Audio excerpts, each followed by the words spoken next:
இயேசுவின் அன்பு. கிறிஸ்து இயேசுவின் நாமத்தினாலே உங்களுக்கு அன்பின் வாழ்த்துக்கள். 2 ராஜாக்கள் 3ஆம் அதிகாரம் 18ஆம் வசனம் சொல்லுகிறது, இது கர்த்தரின் பார்வைக்கு அற்ப காரியம், மோவாபியரையும் உங்கள் கையிலே ஒப்பு கொடுப்பார். ஆம் பிரியமானவர்களே, இது கர்த்தர் பார்வைக்கு அற்பமானது.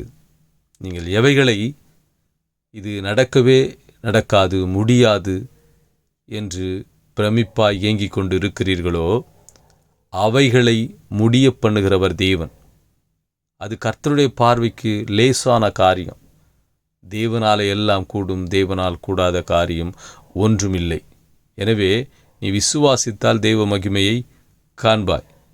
இது மட்டுமல்ல, மோவாபியரும் கர்த்தர் உங்கள் கையில் ஒப்பு கொடுப்பாராம். யாரெல்லாம் உங்களுக்கு விரோதமாக எழும்புகிறாங்களோ, யாரெல்லாம் நீங்கள் மேலே வரவே கூடாது என்று உங்களை அழுத்தி அடிமைத்தனத்தில் வைத்து உங்களின் மேற் ஏறி நின்று ஜெயிக்க வேண்டும் என்று எண்ணுகிறார்களோ, யாரையெல்லாம் பார்த்து நீங்கள் பயந்து அச்சப்பட்டு கலங்கி நிற்கிறீர்களோ, அவர்களை கர்த்தர் உங்கள் கையிலே ஒப்பு கொடுத்து அவர்களை மேற்கொள்ளும்படி செய்வார். கர்த்தர் செய்வார். அவர் சொல்கிறார், இந்த பள்ளத்தாக்குகள் எங்கும் வாய்க்கால்களை வெட்டுங்கள்.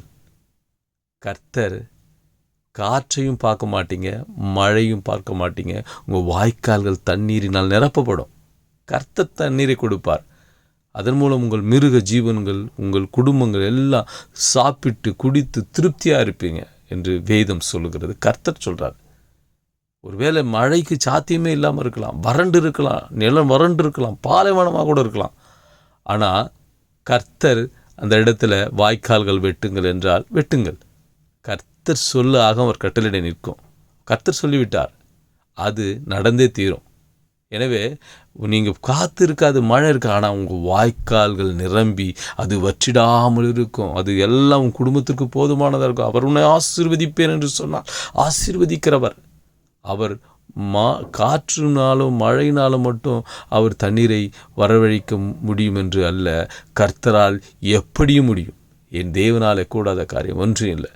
அப்போ உங்கள் காரியத்தில், உங்கள் வாழ்க்கையில் கர்த்தர் ஒரு காரியத்தில் முன்னெடுத்து செய்யுங்க அப்படின்னு சொல்கிறாருன்னா, ஆண்டவரே இது எப்படி சாத்தியம்னு நீங்கள் கேட்காதீங்க. கர்த்தர் சொன்னால் செய்யுங்க. கர்த்தர் அதை முடியாதது நீங்கள் என்னலாம், நீங்கள் ஆச்சரியமாக பார்க்கலாம். ஆனாலும் தேவன் நீங்கள் முடியாது என்று யோசிக்கிறதை, பிரமிப்பாய் எண்ணுகிறதை கர்த்தர் முடிய பண்ணுகிறவர். அவர் செய்வார். காற்றையும் பார்க்க மாட்டீர்கள், மழையும் பார்க்க மாட்டீர்கள். உங்கள் வாய்க்கால்களை கர்த்தர் நிரப்புவார். ஆச்சரியமாக இருக்கான். நீங்கள் அது எப்படி சாத்தியம்னு கேட்கலாம். ஆனால் கர்த்தர் நிறைவேற்றுகிறவர். அவர் சர்வ வல்லமை பொருந்திய தேவன் உன்னோடு கூட இருக்கிறார். அவர் உனக்கானதை நிறைவேற்றி தலையை உயர்த்தி ஆசீர்வதிப்பார். ஆமென்.